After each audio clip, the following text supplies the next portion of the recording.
চট্টগ্রামের রাউজানে ভর দুপুরে প্রকাশ্যে স্ত্রী কন্যার সামনে এক যুবদল কর্মীকে গুলি করে হত্যা করেছে বোরকা পরিহিত অস্ত্রধারীরা।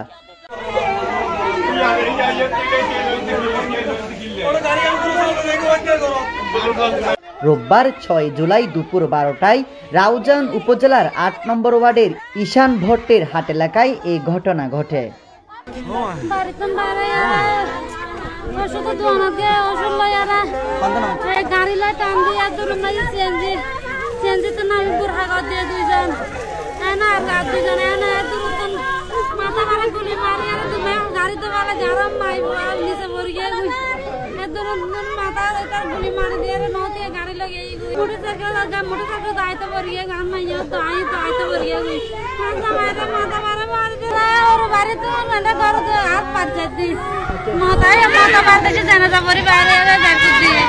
নিহতের নাম মোহাম্মদ সেলিম উদ্দিন।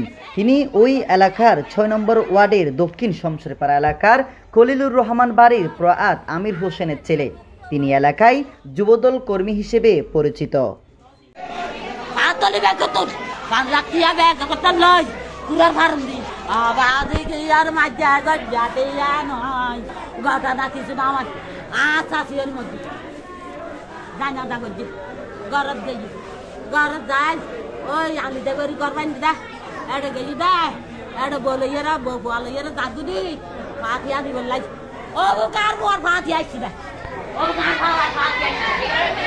নিহতের স্ত্রী ফেরদৌস আক্তার জানান, সেলিম সহ তারা ৩ জন মোটরসাইকেল করে তার চাচি শাশুড়ি জানাজায় গিয়েছিলেন।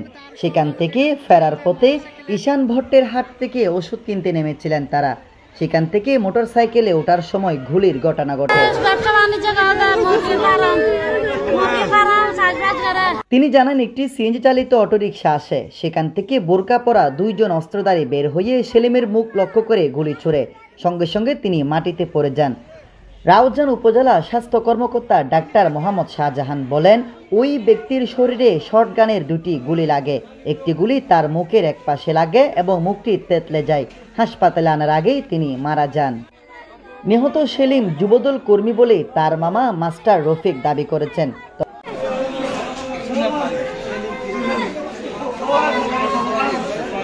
ঘটনার সত্যতা নিশ্চিত করে রাউজান থানার ভারপ্রাপ্ত কর্মকর্তা ওসি মনিরুল ইসলাম ভুইয়া বলেন, গুলিবিদ্ধ এক ব্যক্তিকে হাসপাতালে আনা হয়েছে বলে সংবাদ পাওয়ার পর একদল পুলিশ নিয়ে হাসপাতালে যান। কর্তব্যরত চিকিৎসক মৃত ঘোষণা করার পর সুরতহাল প্রতিবেদন প্রস্তুত করার পর সেলিমের মরদেহ ময়নাতদন্তের জন্য মর্গে পাঠানো হয়।